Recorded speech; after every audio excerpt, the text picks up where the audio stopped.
Hello friends, welcome to our channel. Friends, আজি আমি class 10 or exercise 4.3 question number 7 discuss কৰিম. So question 7 ত কি কৈছে চাও আহা. So question 7 ত কৈছে দুটা সংখ্যাৰ বৰ্গৰ পাৰ্থক্য 180. সৰু সংখ্যাটোৰ বৰ্গ ডাঙৰ সংখ্যাটোৰ 8 গুণ. সংখ্যা দুটা উলিওৱা. So আমাক দুটা সংখ্যা দিয়া আছে. সেই দুটা সংখ্যাৰ বৰ্গৰ পাৰ্থক্য দিয়া আছে 180 আৰু দিয়া আছে সৰু সংখ্যাটোৰ বৰ্গ ডাঙৰ সংখ্যাটোৰ 8 গুণ. মানে সৰু সংখ্যাৰ বৰ্গৰ সমান হ'ব ডাঙৰ সংখ্যাটোৰ 8 গুণ. ওকে, সো এই কন্ডিশন কৰিবলৈ হলে ইয়াক যদি আমি এই সমাধান কৰিব লাগে প্ৰথমতে এটা সৰু সংখ্যা আৰু ডাঙৰ সংখ্যা ধৰি ল'ব লাগিব কাৰণ কোৱেশ্যনত পাৰ্থক্য দিয়া আছে. যেতিয়া কোৱেশ্যনত পাৰ্থক্য মেনশন থাকিব তেতিয়া এটা সৰু সংখ্যা ধৰিবা আৰু এটা ডাঙৰ সংখ্যা ধৰিবা কাৰণ পাৰ্থক্য সদায় সৰু সংখ্যা আৰু ডাঙৰ সংখ্যাৰ মাজতে থাকে. লেটস সাপোজ এটা সংখ্যা হল তোমাৰ 15 আৰু এটা সংখ্যা হল তোমাৰ 10. সো এই দুটাৰ মাজত যেটো ডিফাৰেন্স আছে গ্যাপিং আছে কিমান আছে গ্যাপিং 5 গ্যাপিং আছে. সো এই 5 টো হ'ব এই সংখ্যা দুটাৰ ডিফাৰেন্স মানে পাৰ্থক্য. সো 15 ৰ পৰা 10 মাইনাস কৰিলে আমি কি পাব লাগে 5 পাব লাগে. ওকে, সো এই সংখ্যা দুটাৰ পাৰ্থক্য হ'ল 5. মনত ৰাখিবা সদায় পাৰ্থক্য বুলি ক'লে ডাঙৰ সংখ্যাটোৰ পৰাহে সদায় সৰু সংখ্যাটো বিগ কৰি যিমান দিয়া থাকিব কোৱেশ্যন সেই সংখ্যাটো পাব লাগিব. সো আমাক চোৱা গতিকে আমি প্ৰথমত কি কৰিব লাগিব এটা ডাঙৰ সংখ্যা ধৰিব লাগিব আৰু এটা সৰু সংখ্যা ধৰিব লাগিব. সেই গতিকে মই ডাঙৰ সংখ্যাটো x ধৰিলো আৰু সৰু সংখ্যাটো কি ধৰিলো y ধৰিলো. ওকে, এতিয়া আমাৰ কোৱেশ্যনত মেনশন আছে দুটা সংখ্যাৰ বৰ্গৰ পাৰ্থক্য 180. সো ডাঙৰ সংখ্যাটো যদি x ধৰিলো ইয়াৰ বৰ্গ কি হ'ব x স্কয়াৰ হ'ব আৰু সৰু সংখ্যাটো যদি y ধৰিলো ইয়াৰ বৰ্গ কি হ'ব y স্কয়াৰ হ'ব. এতিয়া এই দুটাৰ পাৰ্থক্য 180 দিয়া আছে তাৰ মানে x square minus y square equal কি হ'ব 180. ওকে, এইটো আমি কৰিলো চোৱা. সো ফাৰ্স্ট ইকুৱেশ্যন আমি পালো প্ৰশ্ন মতে x square minus y square equal to 180. So মই ইয়াক ইকুৱেশ্যন নম্বৰ 1 দিলো. এতিয়া দ্বিতীয় শৰ্তত কি কৈছে দ্বিতীয় শৰ্তত কৈছে চোৱা সৰু সংখ্যাটোৰ বৰ্গ ডাঙৰ সংখ্যাটোৰ 8 গুণ. তাৰ মানে সৰু সংখ্যাটো যিমানেই হোক সেই সৰু সংখ্যাটোক যদি আমি বৰ্গ কৰো সেই সংখ্যাটো ডাঙৰ সংখ্যাৰ 8 গুণৰ সমান হ'ব. তো সৰু সংখ্যাটো আমাৰ কি আছিল সৰু সংখ্যাটো y আছিল গতিকে সৰু সংখ্যাটোক যদি আমি বৰ্গ কৰো চোৱা আকৌ সৰু সংখ্যাটো আমাৰ y আছিল গতিকে সৰু সংখ্যাটোক আমি বৰ্গ কৰিলে কি হ'ব y স্কয়াৰ হ'ব. হি কাৰ সমান হ'ব গৈ ডাঙৰ সংখ্যাটোৰ 8 গুণ. ডাঙৰ সংখ্যাটো x আছিল ইয়াৰ 8 গুণৰ সমান হ'ব. তো 8 গুণ বুলি ক'লে x ৰ লগত 8 মাল্টিপ্লাই কৰি দিয়া. ওকে, ডাঙৰ সংখ্যাটোৰ লগত 8 পূৰণ কৰি দিলে হৈ গ'ল. তাৰমানে সৰু সংখ্যাটোৰ বৰ্গ ডাঙৰ সংখ্যাটোৰ কি হ'ব 8 গুণৰ সমান হ'ব. ওকে, সো ইয়াৰ পৰা মই দ্বিতীয় নম্বৰ সমীকৰণ পালো. এতিয়া কি কৰিম মই যেহেতু ইয়াৰ পৰা এটা দ্বিঘাত সমীকৰণ ওলাব. সো দ্বিঘাত সমীকৰণ ওলাবলৈ হলে চোৱা তোমালোকে ফাৰ্স্ট ইকুৱেশ্যনত পাইছিলো আমি x square minus y square equal 180. এতিয়া আমি দ্বিতীয় শর্তত পালো y স্কয়ার ইকুয়াল 8x. যদি মই এই y স্কয়ারের মান y স্কয়ার ইকুয়াল যে 8x আছে ইয়াক যদি মই এই y স্কয়ার ঠাইত বহাই দিও তার মানে y স্কয়ার ঠাইত যদি মই x স্কয়ার 8x বহাই দিও এটা দ্বিঘাত সমীকৰণ পাই যাম. সেই গতিকে মই কি কৰিলো এই y স্কয়াৰৰ ভ্যালু 1 নং সমীকৰণত বহাই দিলো. ওকে, সো এইটোৱে কৰিবা তোমালোকে. এতিয়া 1 নং সমীকৰণত y স্কয়াৰৰ মান বহাই পাও. সো 1 নম্বৰ সমীকৰণ আছিল x square minus y square equal 180.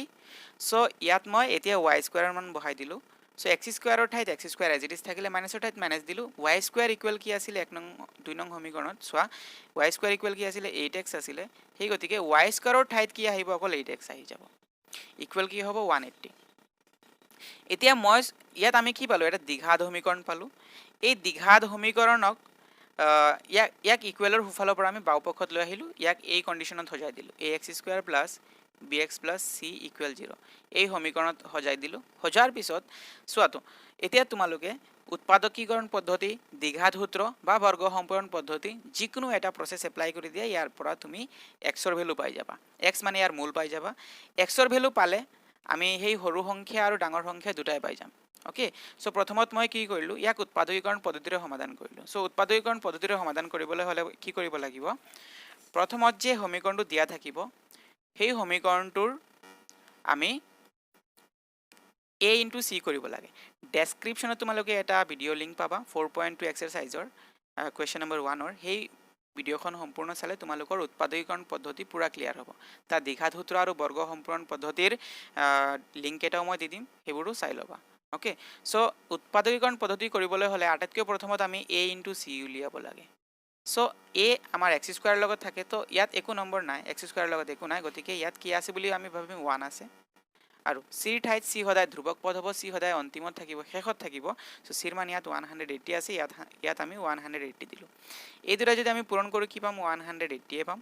এতিয়া চোৱা, আমি এনেকুৱা সংখ্যা দুটা বিচাৰি উলিয়াব লাগিব যি সংখ্যা দুটা পূৰণ কৰিলে আমি 180 পাম।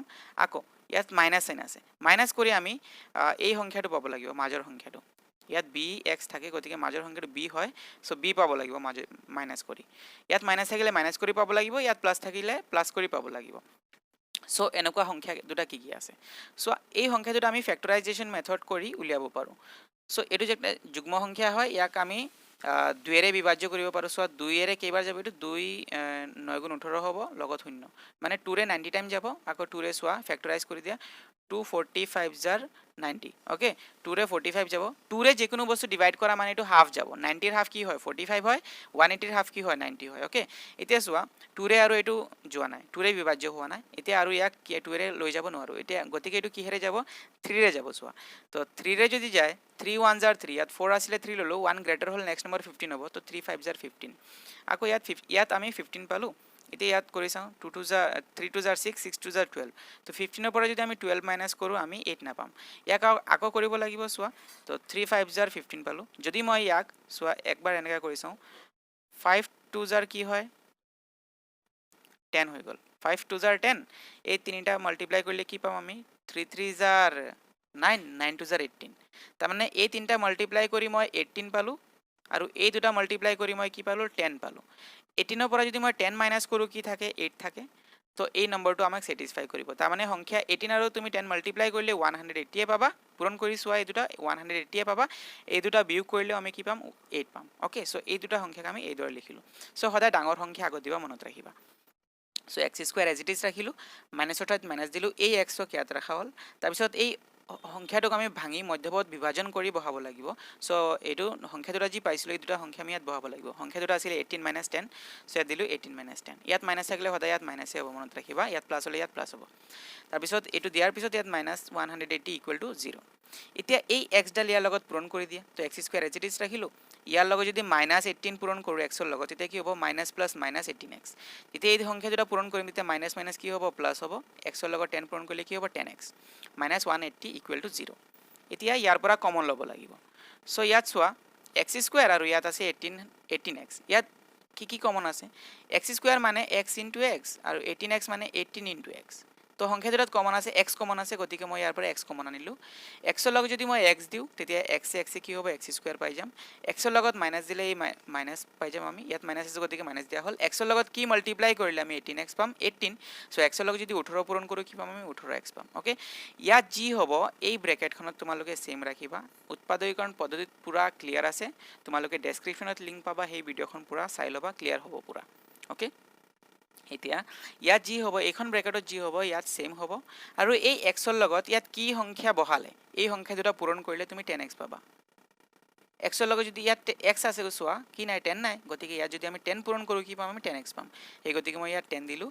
চিন দিব লাগিব ইয়াত, প্লাছ বা মাইনাছ। তো ইয়াত কি চাইন আছে? প্লাছ আছে, গতিকে ইয়াত আমি প্লাছ দি দিলোঁ, অ'কে। আৰু ইকুৱেল টু পিছপিনে 0 আছে। এতিয়া চোৱা তোমালোকে, এই সংখ্যা দুটাত কি কমন আছে ইমানত? ইয়াত চোৱা, এক্স মাইনাছ 18 কমন আছে, তো এক্স মাইনাছ 18 কমন লৈ আহিলোঁ। আৰু ইয়াত থাকিলে কি থাকিলে? এক্স থাকিলে, আৰু বাকী থাকিলে প্লাছ 10, গতিকে এক্স প্লাছ 10 এইটো আৰু এটা ব্ৰেকেটৰ ভিতৰত আহি যাব, ইকুৱেল টু 0 দি। এতিয়া এক্স মাইনাছ 18 ইকুৱেল একবাৰ 0 কৰিব লাগিব, বা এক্স প্লাছ 10 ইকুৱেল একবাৰ 0 কৰিব লাগিব। এক্স মাইনাছ 18 ইকুৱেলৰ সোঁফালে গ'লে কি হ'ব? প্লাছ 18 হ'ব। আৰু প্লাছ 10 ইকুৱেলৰ সোঁফালে গ'লে কি হ'ব? মাইনাছ 10 হ'ব।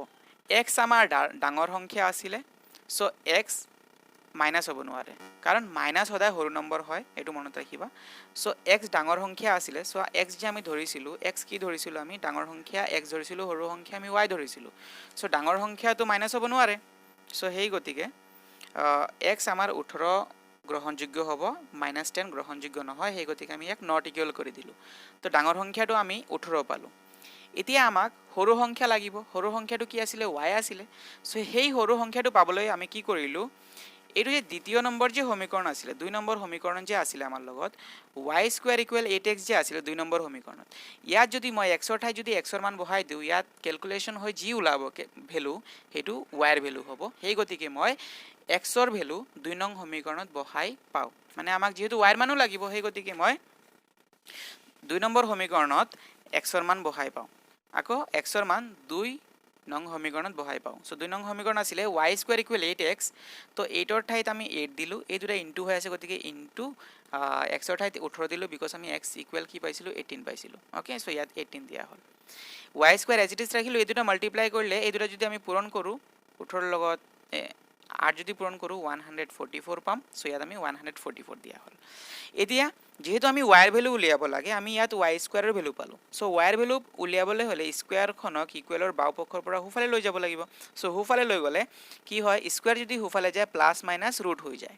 ওকে সো 144 এৰ উপৰ প্লাস মাইনাস ৰুট হৈ গল এতিয়া 144 এর ডাইরেক্টলি आंसर কি হয় 12 হয় 144 এর বর্গমূল 12 হয় তোমালোকে ক্লাস 6 7 8 ত শিকি আহিছে তথাপি মই ইয়াত কৰি দেখালো মৌলিক উৎপাদকীকৰণ পদ্ধতিৰে প্ৰথমত 144 ক আমি ফ্যাক্টৰাইজ কৰি দিম সো 144 ক যদি ফ্যাক্টৰাইজ কৰি দিউ সোৱা 144 ক যদি আমি ফ্যাক্টৰাইজ কৰো এটো যুগ্ম সংখ্যা হয় গতিকে 2 এৰে যাব সো 2 7 গুণ 14 2 2 গুণ কি হ'ব 4 আকৌ সোৱা 2 এৰে যাব 2 3 গুণ 6 6 লৈছিলো কিন্তু ইয়াত 7 আছে গতিকে এক বেছি হল ইয়াত 12 হৈ যাব 12 হৈ যাব তো 2 6 গুণ 12 আকৌ 2 এৰে যাব সোৱা 2 1 গুণ 2 3 আসলে 2 ললো কিন্তু এক বেছি হল এই গতিকে নেক্সট নাম্বার 16 হ'ব তো 2 8 গুণ কিমান হ'ব 16 সো সোৱা আকৌ সোৱা এটো 2 এৰে যাব 2 9 গুণ 18 আকৌ 2 এৰে যেহেতু না যায় 3 এৰে যাব সো 3 3 গুণ 9 ইয়াক আমি তেনেকে লিখিব পাৰো ৰুট 144 ক তেনেকে লিখিব পাৰো 2 আৰ 1 পেয়াৰ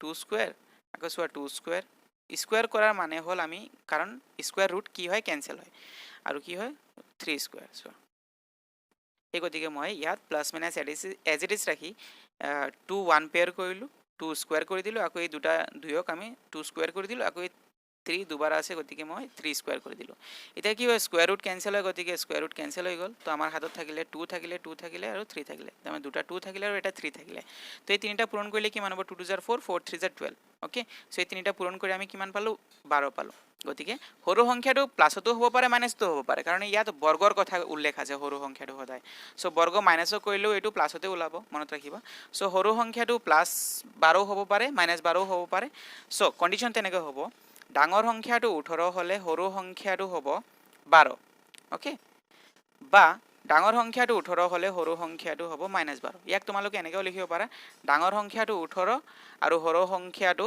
-12 বা +12 ওকে সো আই হোপ তোমালোকে বুজি পালা সো এতিয়া আমি নেক্সট কোৱেশ্চন আপলোড কৰিম সো ভিডিওখন ভাল লাগিলে লাইক কৰিবা শেয়াৰ কৰিবা বন্ধুসকলৰ লগত সো আমাৰ চেনেলত যদি নতুন আহিছে সাবস্ক্ৰাইব কৰি ৰাখিবা কাৰণ এই ধৰণৰ ভিডিও আমি সদায় আপলোড কৰি থাকো সো আজিৰ কাৰণে ইমানেই ধন্যবাদ